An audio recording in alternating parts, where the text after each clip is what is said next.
Hi everyone, my name is Amanda Costa. I am from São Paulo, Brazil, and I have been working with the British Council for many years. And today I am happy to be the host of this webinar. So I have some introduction to say. Let's go. Youth Connect Live, part of the Youth Connect program, is part of British Council non-formal education portfolio. Youth Connect is committed to empower young people to take charge of their futures and drive meaningful change, as it's designed to address critical issues that directly impact young people's lives, such as climate change, conflict, employability, disconnection, and alienation. Youth Connect Live is British Council's series of online live sessions for young people around the world to develop skills they need to connect to themselves, their community, as their wider world. In this webinar today is a special edition. This webinar will explore what the evidence tells us about the gap between climate awareness and action among young people and what kinds of systems are needed to close it.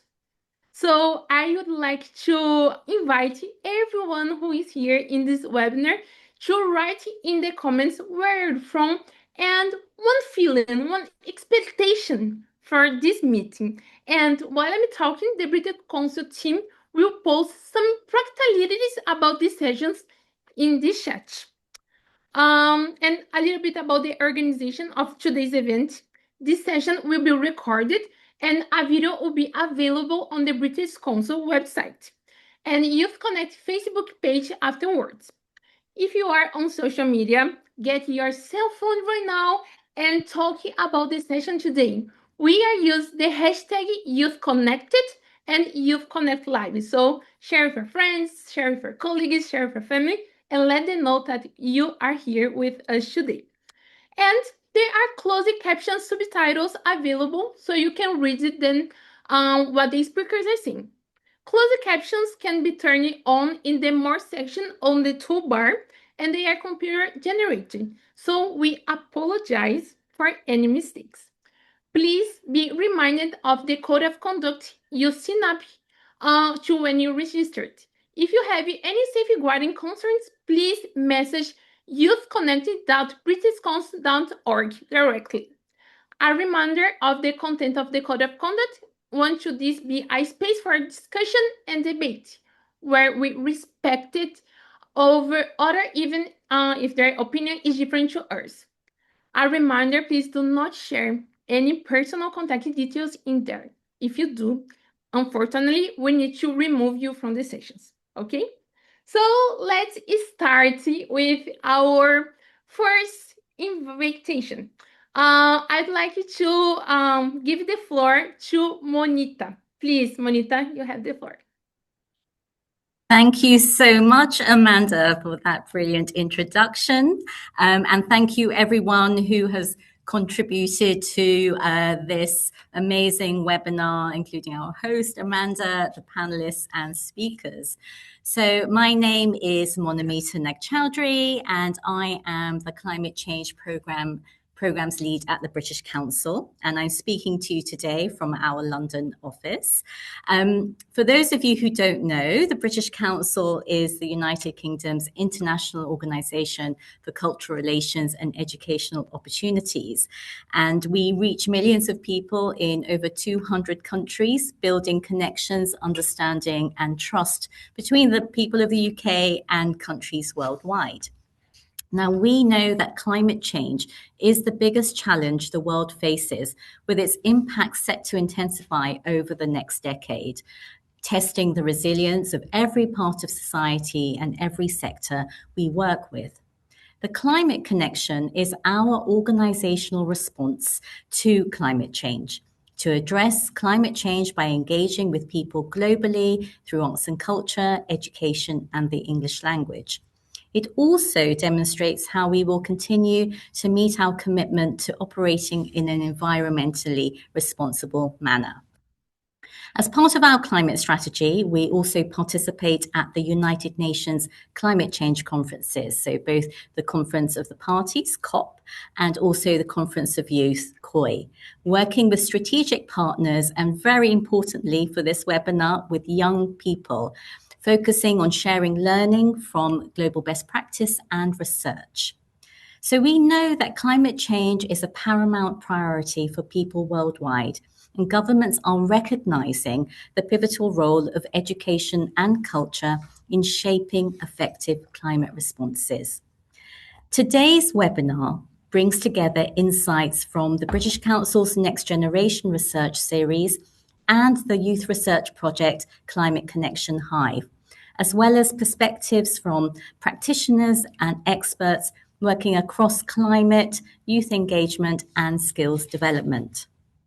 Now, across global climate conversations, there is growing recognition that young people are not only stakeholders in the climate crisis, but really importantly, are essential partners in shaping solutions. We continue to see young people leading climate action in their schools, communities, workplaces, and movements, often with creativity, urgency, and a strong sense of responsibility for the future. At the same time, research shows that there remains a significant gap between ambition and access. Many young people care deeply about climate change, but do not yet have clear pathways into climate education, green skills development, decision-making spaces, or meaningful green employment opportunities. For example, data from 7 most next generation research shows, the most recent research shows that climate concern is widespread among young people. Overall, 63% of young people aged 18 to 30 in 7 countries say they are concerned about the environmental impact of climate change. And climate change also appears among the top global issues they identify alongside poverty, unemployment, violence and conflict, and economic inequality. So this is one of the reasons conversations like today's matter. As we move from COP30 towards COP31, the challenge is how institutions, educators, employers, policymakers, and communities can work together to create the conditions that allow young people to participate meaningfully and sustainably. And this underpins the COP30's principle of mutual, so really working collectively together. At the British Council, we see climate action as deeply connected to education, cultural exchange, skills, partnerships, and community engagement. And through working cross-sectorally and across different contexts, we can continue to see the importance of collaborative and locally grounded approaches to climate challenges. So I'll just end by saying that we hope this discussion helps surface not only the challenges that young people are facing, but also to turn climate commitments into tangible opportunities and action. Thank you, Amanda. Thank you, Mono. It's really inspiring to see all the work that the British Council have been doing in this year. And now I'd like to introduce our next panelist, Barbara. And guys, just to let you know, I met Barbara 4 years ago, I think, when I applied for a program of the British Council, and I was selected. And my entire life it changed after this. I started to get more engaged with the climate skills program. So it's a pleasure, Barbara, to have you here. And please, over to you. Thank you, Amanda. Really good to see you again and to see how much you have grown since we met the first time. And thank you, everyone, for having me. It's morning here from Brazil. I'm based at the British Council São Paulo office, but I'm really glad to be with you today and discuss a little bit of the insights from the Next Generation Brazil research, and that will help the discussions and the panel that we are going into very soon. So, just to introduce myself, I'm Barbara Cagliari. I'm currently the interim cultural engagement director at British Council Brazil, which means have oversight of our programs in country. And I had the big pleasure of working with Amanda through climate skills, also with Monomita on COP30 last year, and to meet some of the other panelists on this ride. So I really wanted to have a chat with you and share a little bit of Next Generation Brazil. Next Generation is one of the British Council Global Research Series that aims to investigate hopes, dreams, challenges from young people, and we brought that to Brazil last year. We surveyed young Brazilians between 16 to 35 years old across the whole country. And we wanted to make sure that we considered the geography of Brazil and its huge territory, making sure we also captured the perceptions and the experience from young people across the country. And therefore, we did consult over 3,200 young people across the country. The methodology for the research counted with an online survey that 3,248 Brazilians engaged with and replied to. Very extensive because we wanted to capture a variety of perceptions from Brazilian youth, including their daily happiness, perceptions of education and labor market, levels of community and political engagement, but also their concerns for the future, including on climate change. So we made sure to have a specific chapter about climate change there, and I will share some of the insights with you just in a second. Besides the online survey, the methodology of the research also counted with individual interviews and focus groups. We did speak with people working with young Brazilians, with people from marginalized communities, young leaders. And moreover, we also had a youth task force, a group of 10 young people that were providing feedback and insights to the research. So we would make sure that it's representative and it gets to the bulk of what data actually tells us. You will hear from one of them, Gabriel, who is here as well. Thank you very much, Gabriel, for joining us today. But that's the methodology we used, making sure it's very comprehensive of the Brazilian reality. And when we look into climate change, reflecting the data that Mono just shared, we have this number that 65% of young Brazilians say that they are willing to fight for climate change or they are already fighting some climate related challenges.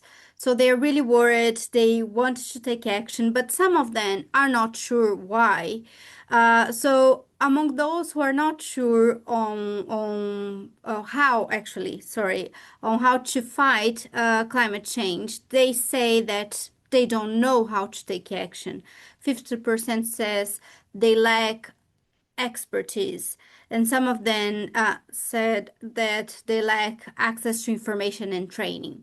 So, although there is a large number of young Brazilians that really want to take action on climate change, some of them don't feel they have the knowledge or they don't know what routes they can access to fight climate change. And I will leave that comment there for you to the discussions. Just quickly finishing, Amanda, just to share the top concern of young Brazilians is this deforestation. 56% of young Brazilians told us that deforestation tops the list of their environmental concerns. And finally, we also asked then, how do you perceive that young Brazilians, or how do you perceive that Brazilians are affected by climate change? And 62% of young Brazilians told us that they think low-income families are the most affected due to the climate change impacts. So finally, when we look into what young Brazilians think government should do or what priorities should be, the top one is expanding renewable energy projects like solar, wind, or hydropower, followed very closely by making environmental crimes or those who caused those accountable for, and also improving policy and punishment for deforestation, but nonetheless, very close to that, boosting environmental education and awareness campaigns comes very closely, with 39% of young Brazilians telling us that. So this is a little bit of context. I know I gave you lots of data in a very short period of time, but I wanted to set the grounds of how worried Brazilian youth actually are, and that they want to take action. There is something lacking in terms of experience or knowledge on climate education. So I hope the discussion goes very well. I hope this data keeps you thinking, and I will get back to you, Amanda. Thank you very much. Thank you, Barbara. It's amazing to see when we have data, we can know which direction should we go, because as a young person who is in this climate fighting and climate movement, and try to understand how can we involve more and more people, one of the biggest questions that I always hear from other young people is what I can do, how I can take action, what are the movements that I can join. So having this research, I think it open more paths that we can follow and understand how to um mobilize these young people who want to take care of our planet. So thank you so much for sharing this research. Guys, I'd like to remind you that we can ask questions to our panelists. You just need to write here in the chat, and then our team will take some questions, and let's make this a dynamic webinar. Now, I would like to invite Grace, who will share another British Council research piece of paper. Grace, you have the floor. Thank you so much, Amanda. And thank you so much for the beautiful reflections. Barbara, as well, thank you so much for sharing such important research. First of all, thank you for having me today. It's really an honor to be part of these conversations. My name is Grace Alexis. I'm an international development practitioner working across Asia, Europe, and Latin America, specializing in gender, human rights, and climate justice. I support the British Council Climate Connection Hive as a research specialist from the Green Box, where I coordinate multi-country research across Brazil, Mexico, India, Indonesia, and Vietnam. And as part of the role, I facilitate youth diaries, stakeholder roundtables, and contribute to the COP30 youth messaging. I'm so honored today to be given the opportunity to share a brief introductions to our research, skills for an inclusive transitions, youth realities, and green opportunity pathways, and what the research actually tells us about young people experiences in navigating green skills and employment pathways. The research identified 8 themes, which I will share briefly today, but hopefully these findings can also contribute to today's important discussion. Next week, I'm happy to share that we'll be launching our report where you will hear directly from me and other youth researchers involved. The report brief will also be out today. We'll share with you, and you can access it through a link which we'll be posting in the chat at the end of my talk. Skills for an Inclusive Transitions is a research and campaign initiative developed through Climate Connection Hive and commissioned by the British Council. The project uses a youth-led co-creation methodology to gather perspective around green skills and jobs for young people. So what makes this research particularly meaningful is the approach behind it.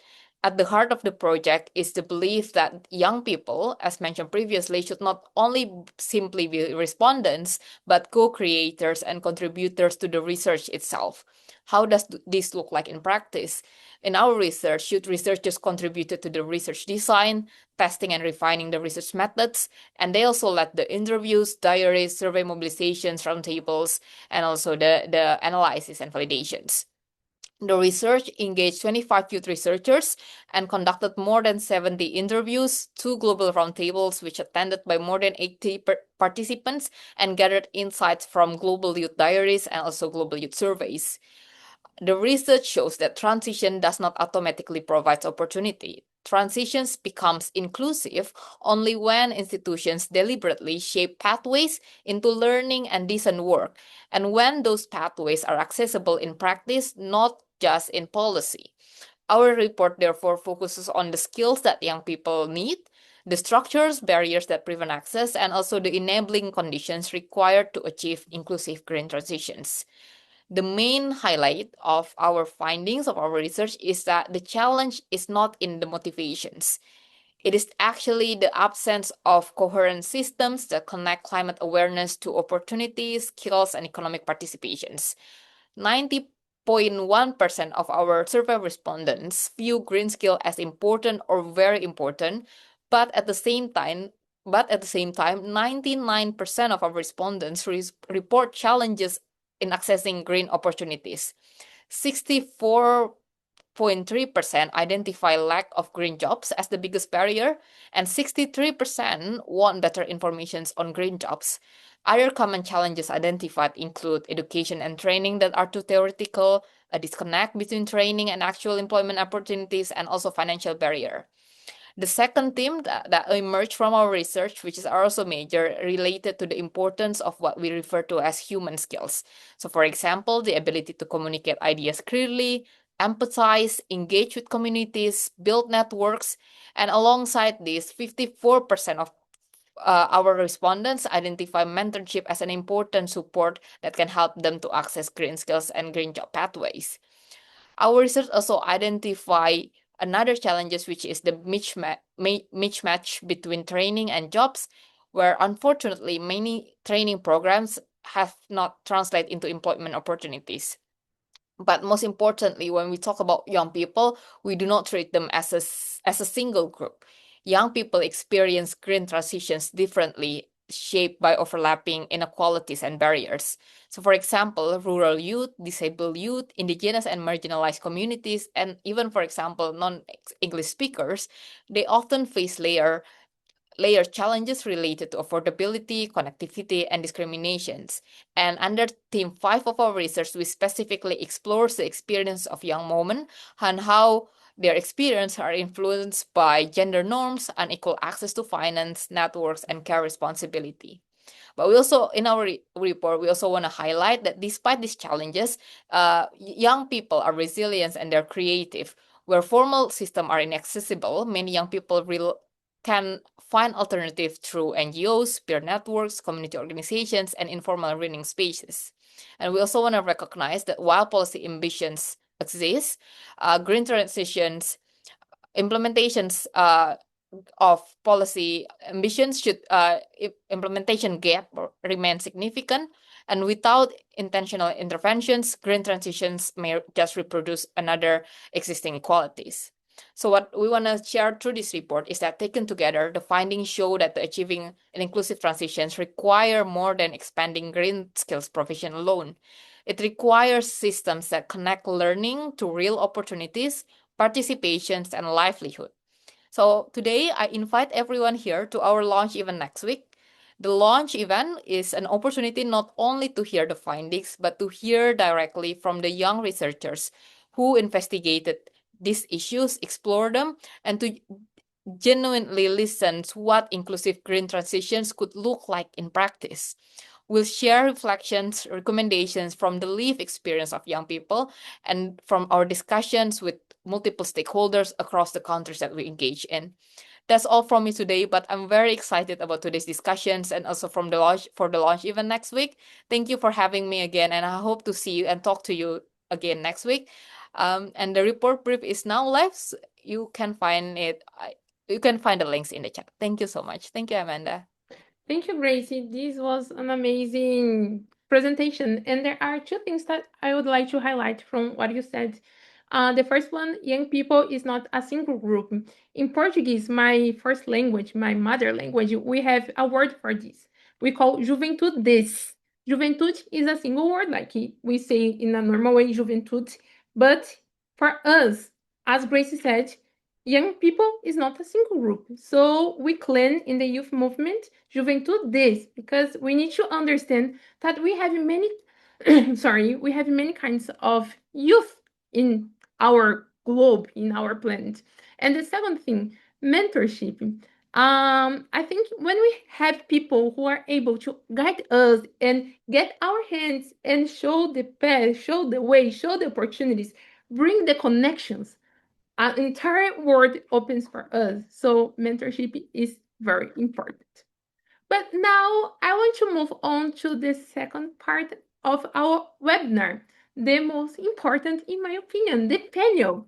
Um, we will consider the research that was present in this panel, and I would like to invite Esther, Gabriel, and Dr. Monson to be with us, open the cameras, and participate in this discussion. The first question will go to Gabriel. Gabriel, why is there still a disconnect between climate concern and meaningful action among young people? What are the most structural barriers you are seeing in your context? Thank you, Amanda, and greetings from Brazil. My name is Gabriel Adami, and I was part of the Youth Task Force in Next Generation. I would like first thank thanks to the British Council and to Barbara especially for the invitation. And I want to start by acknowledging that young people have been leading and creating vital platforms for climate ambition, driving the fight against the climate crisis itself. Uh, as a youth policy member in the latest cohort of the World Food Forum, a youth-led platform supported by FAO, I had the privilege of working with young people from across Latin America and the Caribbean within the agri-food systems, one of the foundational supply chains most vulnerable to and most affected by the climate crisis. And one of the things that we, among almost 20 consultations that were stressed was that the youth was facing two main barriers, financing and literacy. And I want to focus on financing, the elephant in the room that has been haunting us through nearly 4 or 5, 6 cups. Uh, First of all, I would like to acknowledge that we're facing some fundamental geopolitical failure. Countries cannot agree on how to finance climate action, neither how to finance adaptation and the implementation itself. And isn't abstract, it reverberates directly on the ground and on the youth movements. As you were saying, Amanda, here in Brazil, we have different realities, different youths, as we say, we call juventudes, not just one type of and one single youth. And despite some victories from the Belém Batu pathway, we remain far short of the financial architecture needed to address what the least developed countries are actually suffering. And why does this matter for you? Because without financing, climate concern remains intangible, floating in the air and never translating into real action. And for an example, in Brazil, youth organizations are doing extraordinary work with minimal resources. Yet research shows what we already know, that young people genuinely care about the climate crisis and they are very concerned about crisis.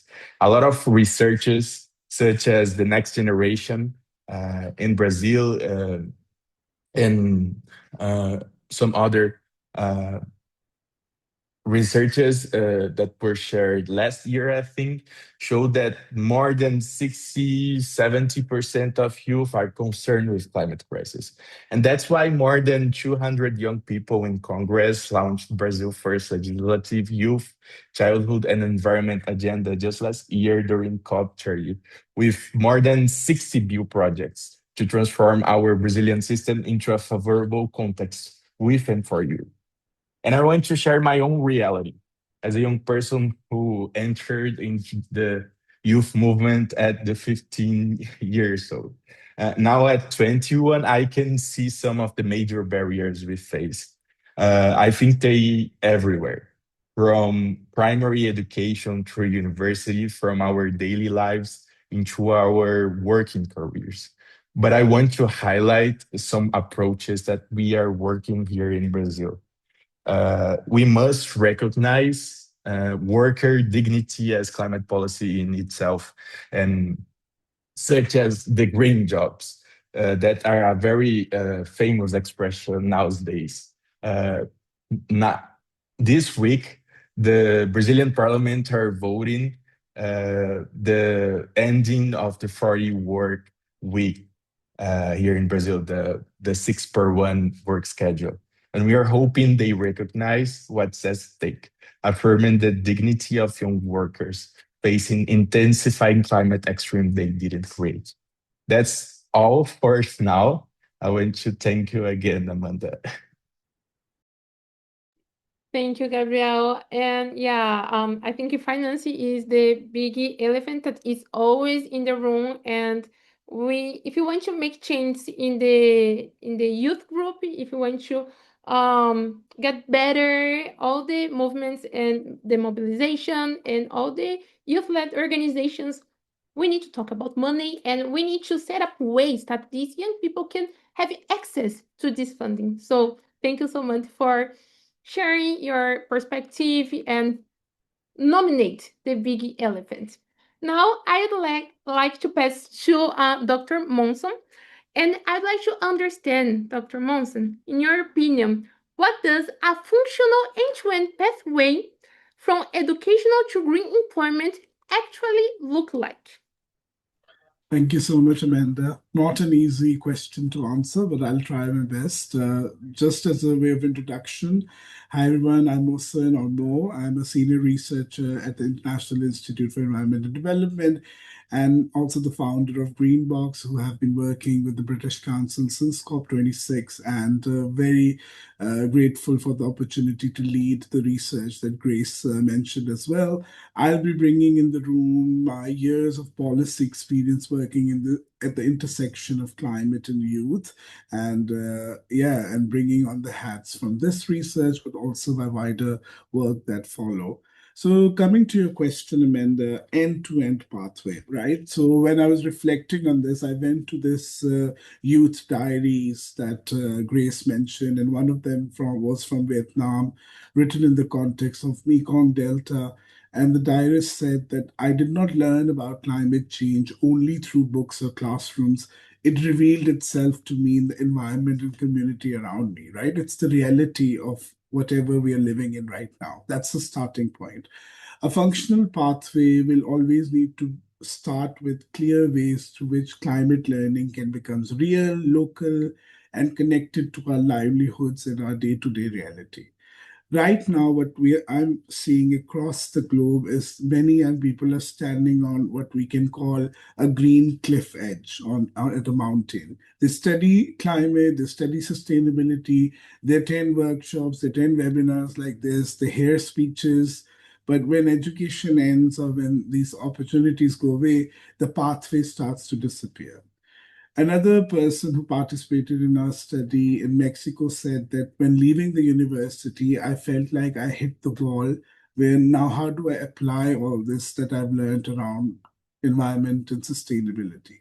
That's where the real crisis is. That's where the transition is needed. And as Grace had said, the transition itself is producing far more aspiration faster than opportunity. What we saw was that almost all young people would say green skills are really important for their future. But then three-fourths of those struggle to access green opportunities. Now, the question is, where are these opportunities going to come from? The first step is your climate literacy early in life, right? Your education, not abstract textbook stuff, but really localized practical learning that's grounded. Then comes this new concept we are seeing around the globe called Education 5.0. And there's a lot of work happening right now on post 2030 world when the SDGs will conclude and a new set of goals would come up. Education 5.0 concept is around systems thinking, creativity, entrepreneurship, digital inclusion, and literacy. This big boom we are seeing through artificial intelligence, right? So green transition is also digital transition. So we have to start thinking, how can we upskill young people as a first step in the pathway for both green and digital transitions in this space? The next step then is how the future works workforce will navigate new emerging climate data, uh, smart agriculture, renewable energy, circular production systems. So we need to stop talking at the very umbrella level and get our hands dirty at the sectoral level to understand opportunities and challenges. So we need to go deep into sectors. And then comes the missing middle, right? Once you come out of university and education system, you can't just quickly jump into the workforce, right? You need to look at mentorship, apprenticeship, placements, maker spaces, innovation labs, entrepreneurship incubation, right? There has to be more opportunities for young people in this space to first get a flavor of what is out there in these sectors and spaces so they can feel more part of this as a real economy. And a key component of this pathway is the policy aspect of this. We cannot do this, the educators cannot do it alone. The young people cannot do it alone. We need this as part of a policy drive, as Gabriel was also mentioned, right? So we need this part of our national determined contributions or NDCs. We need this part of our national adaptation planning, local resilience strategies, sectoral or industry level transition plans. They all need to speak to this language. So, my main point I leave you with is that a just transition is not built when young people complete a course or a training. It is built when education, finance, digital systems, labor markets, and climate policy finally all come together and start speaking to each other. So, this hive concept is not just about young people being pollinators of change, but all of us coming from different facets, from policy to practice, to make sure that we can build an end-to-end pathway around this space. Thank you. Wow, thank you so much, Monson. One thing that you mentioned in your speech that I think it's really practical. What does it mean when you talk about just transition? Because if we don't go to the concrete ways, it's just a very beautiful concept, and young people they want to take part of this movement. They want to think on solutions, but how? And I think you show practical ways like education, finance, labor market, digital skills. So thank you so much for sharing your perspective. And guys, just to let you know, some weeks ago, actually last week, I recorded a podcast with the British Council talking about green skills and digital green skills.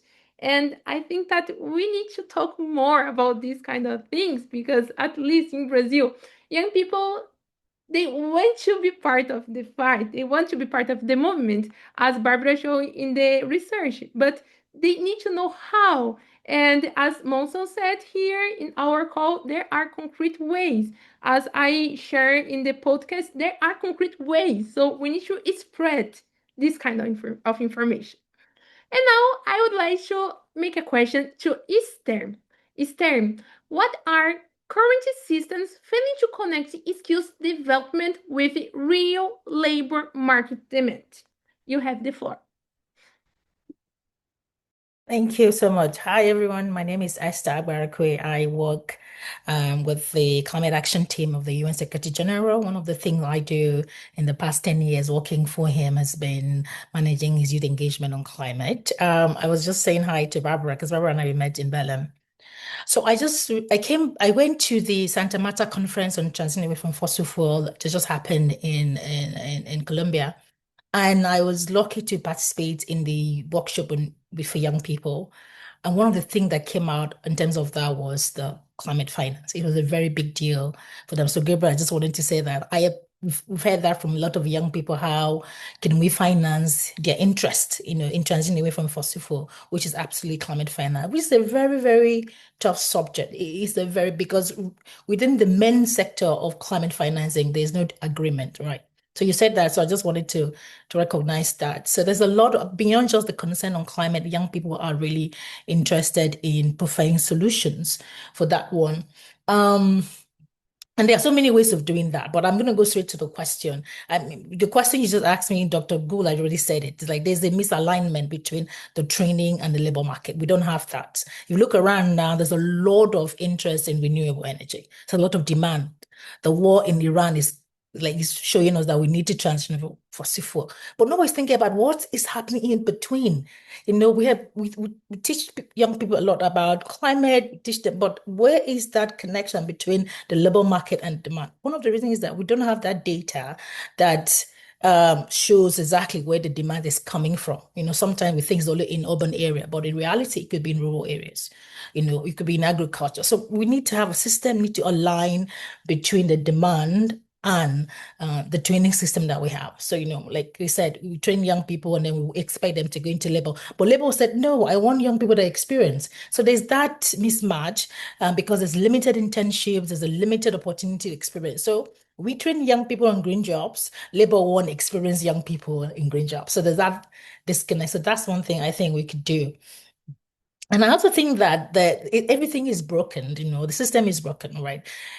Where the system works is a few opportunity, very few. For example, few internships, few trainings, few, because the young people are a lot, and because it's also, some people say it's a new form of energy. So labels also don't understand it. But reality, they can't if they want to make a difference. So that thing is broken and it can be fixed because there's a lot of investment now on green jobs. Green jobs have been here for a very long time, not now. It's been here for years. But people are still saying that it's new, especially, industry. And in that sense, they say, oh, we don't want young people, we want young people that are trained. So that mismatch of the labor demand and training is a problem that we have. That's a massive system failure for us. Well, I said again, because of data issues. So we have data on the demand. We don't have data on the labor itself. What kind of labor is happening? We know that, for example, investment in renewables has increased a lot because of what's happening within geopolitics. But then we don't have data to say like, oh, there's a lot of young people in this certain place that have the capacity to provide the labor. There's no data. Right. But there's data in university that, people are just trained on renewable energy, they study them, but there's no concrete one that says that if you go to this particular place, you see one or two people that have the technical skills, not just the awareness skills, to be able to provide that demand. So that's another thing I would like to flag. So that for me, that is the major problem. We need to align the systems together. We need to align the training, the demand, and implementation. So all of them need to come together. And I think that's something the UN is trying to do. I'm not sure if you're aware of the ILO Green Jobs Pact. It's it's something because we already know the problem. I mean, the UN knows all the problem. We also try to like bring solutions. So we have this ILO Green Jobs Pact. I remember I manage the Secretary General Youth Advisory Group on climate, which is a product of the SG's concern for young people on climate. We know that young people are concerned, and he in 2019 had the Youth Climate Summit in New York the first time. And out of that climate summit, he picked up 7 young people to advise him on the climate agenda. So one of the young people there was one who participated in the Green Jobs Youth Pact. That was that came out of that, which is like a pact that brought governments, employer, young people together to be able to push for the issues we're discussing today. At least to hopefully by 2030 create 1 million jobs, but the jobs that are aligned to the system, that are aligned to the realities of what's happening. So that's something I wanted to flag, is that we need to align systems and real market demand. That's for me is one thing we can do. And the UN can do something like that. The UN is the UN British Council, all of the partners convening and having events like this to educate, to raise awareness, also to demand that government, labor market, private sector, young people, university come together and be intentional in helping young people participate in the green transition by understanding what the problem is, by closing the gaps, or providing funding, all of them, and then we'll have that. Because I know that the way we are going now with renewable energy, we're not going to go back. We are moving forward to the new future for renewable, a safer future for young people with investment in renewable energy. So over to you, Amanda. Yeah, thank you so much, Esther. I think that you flag up the most important thing, that is the system is broken, but we have some ways that we can walk through this. And you need to align it, training, demand, and implementation. And it's easy in the theory, so we have the pathway. So why we are not doing something really impactful for the world? Because Yeah. in my opinion, as a young person, people like the system as it is, but the young generation is suffering. Like, young people, especially in the global south, especially marginalized young people, vulnerable young people, Black, indigenous, people with disabilities. So we need to do something, and we need to make this funding come to the hands of young people. Now I have a question for the group, and who feels comfortable can open the mic and answer. I would like to make like a round. And the question is, how can we address unequal access to green opportunities across regions and social groups? Because as we know, opportunities can depend on your reality, on your age, on your social class, on your gender, on your race. So it's a very unequal world. How can we make the opportunity arrive, especially to people, to young people who for years, for centuries, were in a disadvantage on this issue? Who would like to answer this question? I mean, I can go first so that I can go grab coffee. Please. I think first is from my own personal experience is the awareness that the opportunity exists first. Because if you don't know it exists, you won't be able to assess it. And I think that's something I can share is that so I used to be an activist before, but I understand that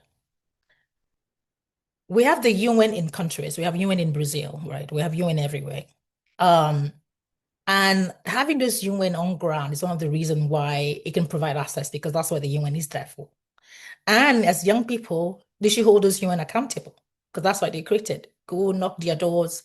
I did that myself. I send email all the time to the UN. I want to know what's happening. For example, if you go to the UN in your country, they can tell you about a program that exists to provide funding for youth organizations, like the UNDP Small Grant Program.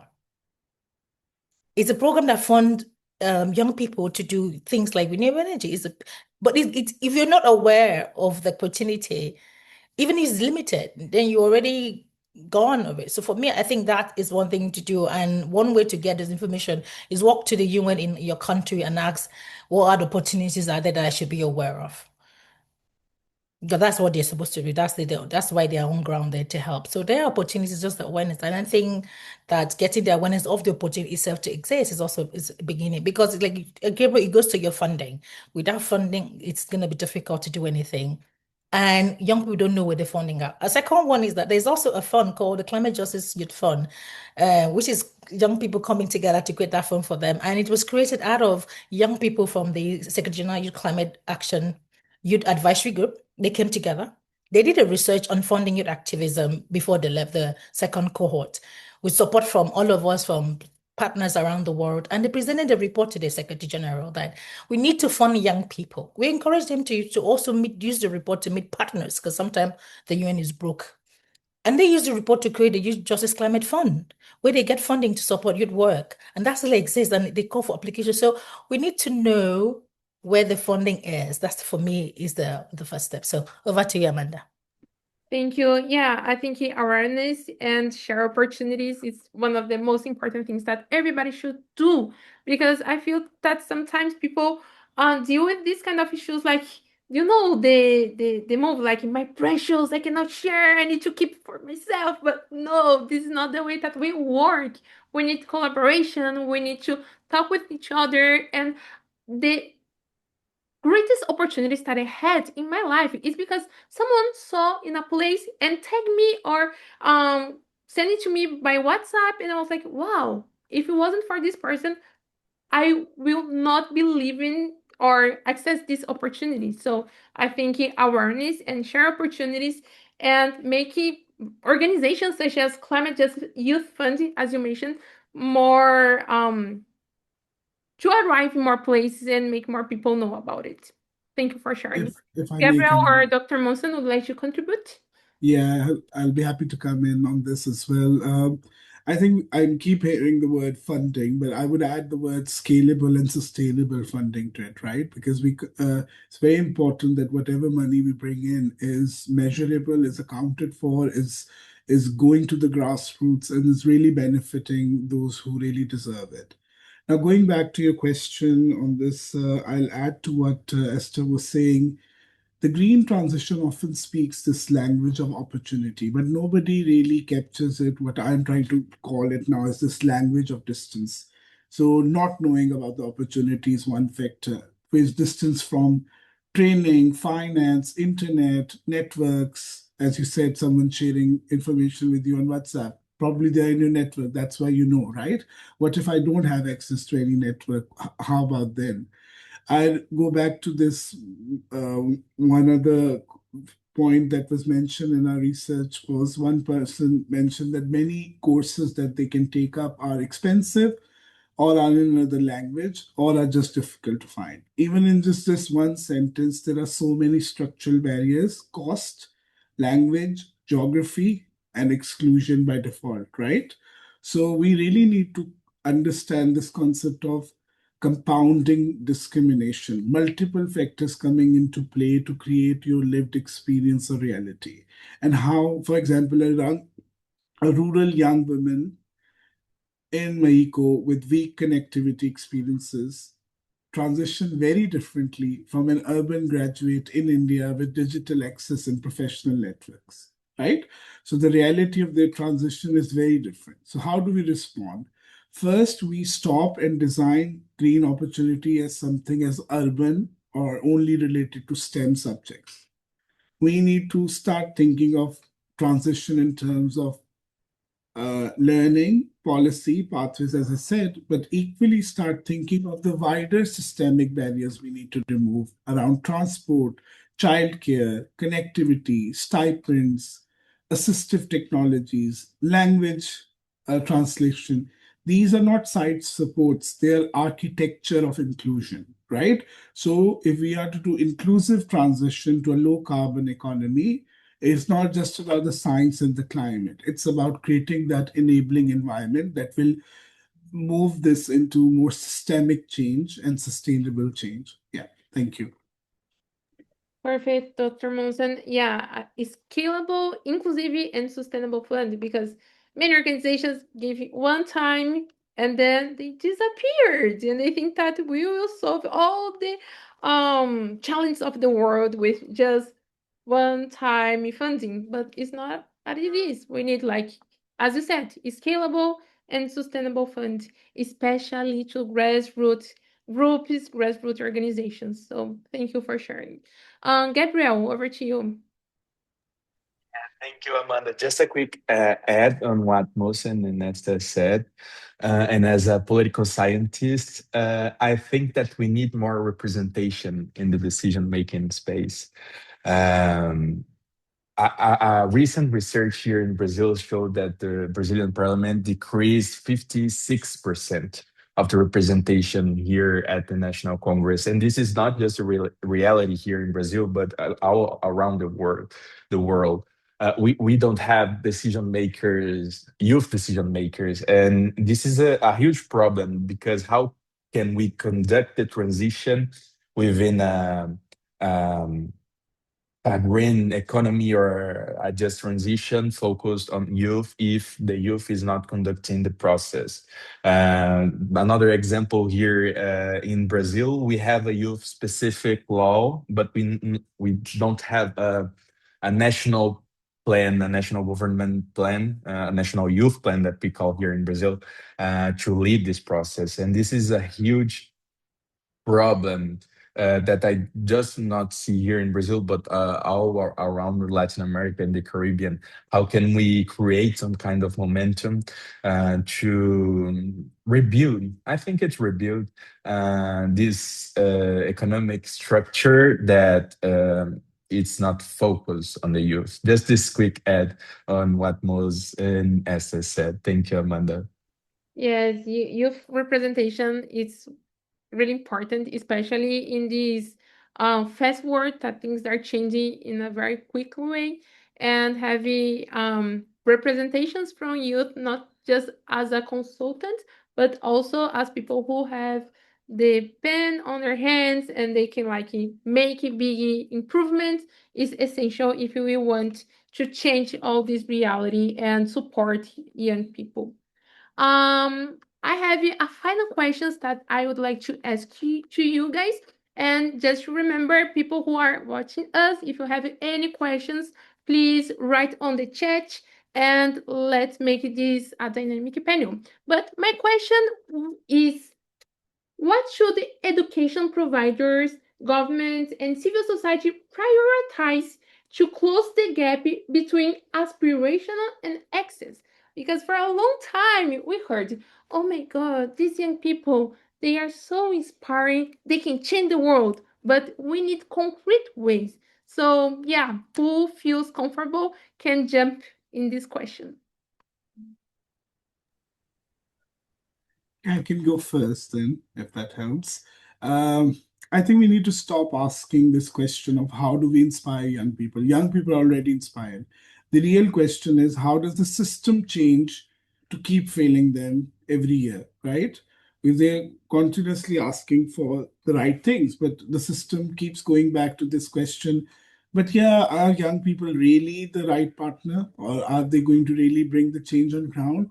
There are so many policy tables I sit on where they ask, but what is the return on investment for investing in youth or youth programs and all? And we're seeing that in midst of uh, overseas development assistance and funding cuts across the globe, the development space is shrinking, and so is the money within that, right? And there's a lot of work happening. I'm involved in with Asian Development Bank, UNDP, and Islamic Development Bank, and all who are really trying to answer this question on what is the return on investment for young people in a just transition world, right? That's the kind of evidence we need. And going back to Esther's point, we need data. We need local data, national context data to drive that thinking so the system can hopefully shift. Now, once the system is ready to shift, what needs to be shifted? As I said, your national determined contributions to Paris Agreement, your national adaptation planning, your this new concept around national platforms or country platforms that has been developed for climate finance mobilization across the globe is getting a lot of limelight, but none of these speak to women, children, and young people beyond a one line added as vulnerable groups that need to be targeted. And as we said, if young people are a heterogeneous group and we need to look at them with their broader compounding vulnerabilities, then we need to open this question back to educationists, governments, and civil society institutes. What are you tangibly doing to make this a reality as opposed to an add on, right? It should really be core and central to their planning and programming. And there is opportunity now with post 2030 agenda being set out, a global stock take happening on climate commitments for UNFCCC in next 2 years. There's so much opportunity for us to ask questions. And the biggest is to get your hands dirty on ground, pilot, test, go and do stuff rather than keep telling us, yeah, it's really good to engage young people. Well, we know that. Do it on ground and show us results. And let's learn and unlearn the methods of the systemic barriers that have led us to this place. Thank you. Amazing, Dr. Monson. I think this is really important. And yeah, I think young people, they can be decision makers and change makers, but we are not just inspiring. We need like this kind of support. And many organizations, like funding organizations, they don't have a youth specific area. So young people, they need to find some gaps in other areas, and it's so difficult. So I think it also, as Esther said before, the system is broken. We need to find these gaps, but also these organizations need to open the doors so young people can flow in the system and funding the organizations to develop these grassroots activities.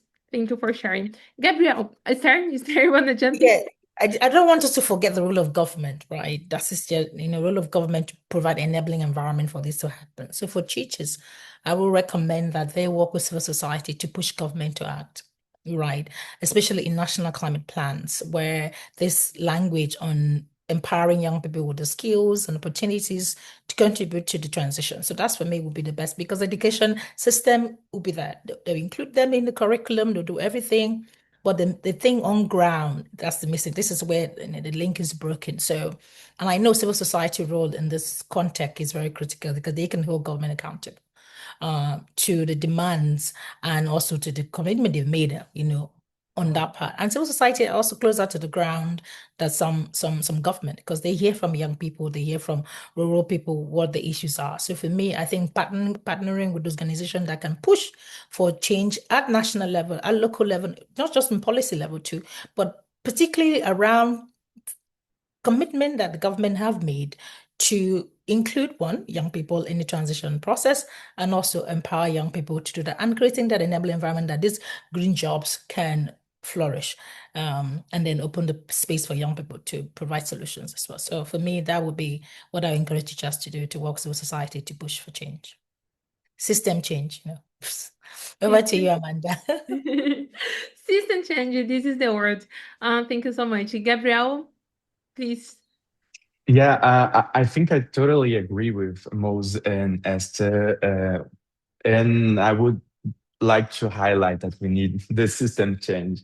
We need to create some kind of momentum to embrace the youth. And last year, working with Marceli, the President's Youth Climate Champion of COP30, we had this kind of momentum, including in the Mutirão decision, the final decision, the youth and the children in the decision. But one of my concerns and one of the concerns of youth was how can we operationalize the pathways to scale up those kind of decisions, because when we decide something on COP, or decide something on multilateral space, how can we translate this on the ground? And I think what Esther said on create this kind of partnership between civil society, educations, and policy-oriented data practice, I think it's the best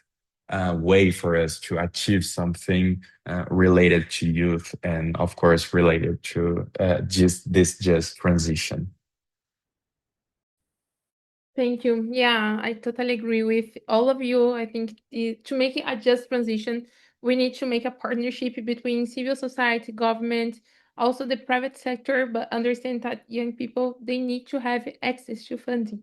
So if I can summarize all of this amazing panel in 3 takeaways, I would like to say that the first and one of the most important is climate education, climate literacy, starting in the grassroots level and growing to subnational, national, and also international levels, starting primary schools, going to universities, PhD, and all of the educational system.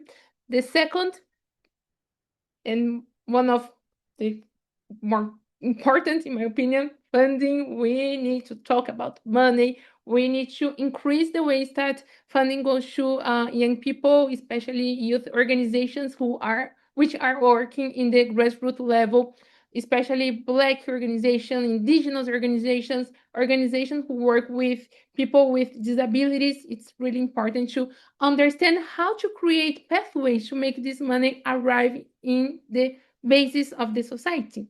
And the third, the system is broken and the system needs to change.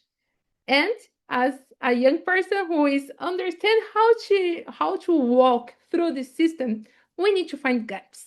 And people who knows this gap need to share opportunities, need to share information, need to share content to make all of this new world arrive to young people. I want to thank you, all of you guys. It was really good to have this conversation. And I also want to thank you, our audience, to be with us. And now I would like to invite Mono to come here and share the closing remarks. Wow, thank you so much. What an energizing, important, and inspiring webinar today. I feel like I'm going to have to watch this again because there was so much brilliant information there. So I think, Amanda, I totally agree with your takeaways. I think around that system change. There was so much in this webinar around the practical steps as well to do that. You know, what the Hive research is showing us about the end-to-end pathways, really thinking about that alignment, as Esther said, around training, demand, and implementation, and just that importance of awareness and signposting what's already out there in terms of policy and funding, and really breaking out of the climate bubble of those who know about these things, but how we need to really just share that message more widely to those people and young people who really feel that impact of climate change and those lived realities. So really important takeaways. On another positive note, though, I'd like to highlight just before World Environment Day, which is on the 5th of June, our webinar, which will be on the 4th of June. I think the link is coming into the chat on how you can join.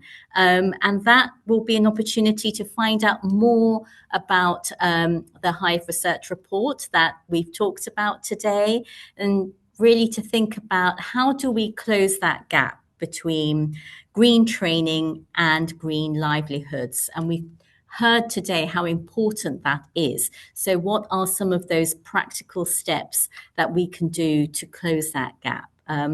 So I'd just like to end by saying thank you very much again to Amanda, to our speakers, to our brilliant panelists, and also to UNRIC, the United Nations Regional Information Center, as well, for supporting this panel. So thank you very much.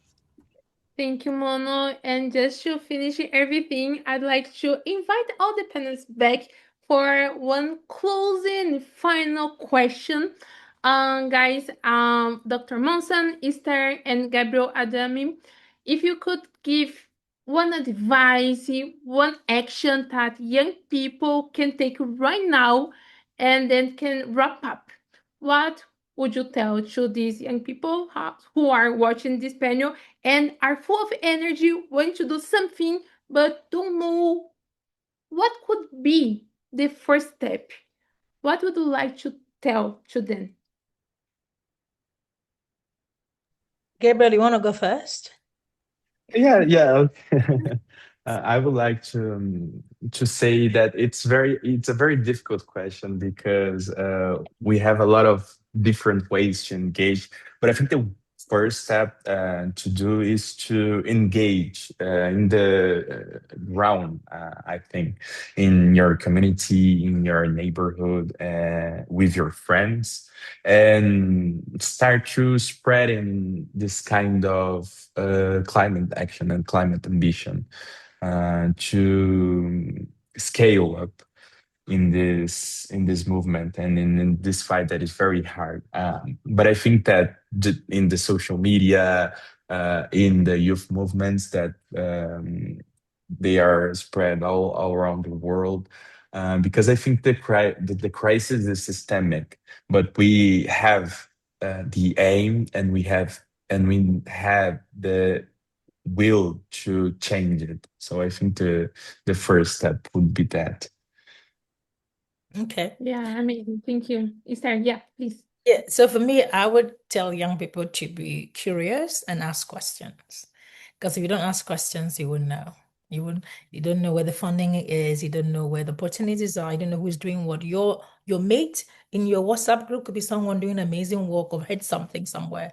So I keep asking questions, be curious, and don't give up. So that's my message to young people. Over to you, Yeah, Amanda. amazing. Dr. Merson.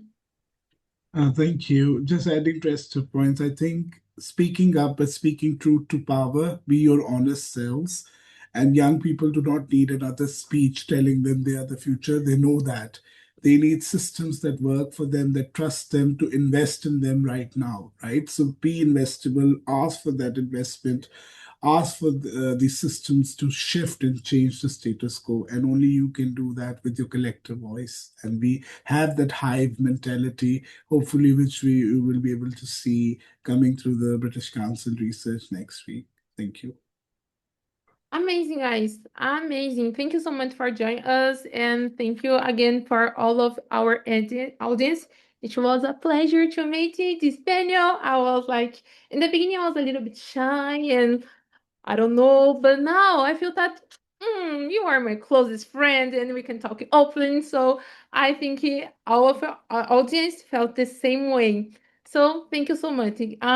Everybody who is watching us, thank you so much. And the link to sign up for the Youth Reality to Green Futures Climate Connection live research launch that Mono mentioned in the chat, so please take a look, sign up, send to your friends, and let's create this bridge to help more young people be aware of this kind of content, of this kind of information. And yeah, thank you so much. And I hope that all of you like the panel. See you next time. Bye bye.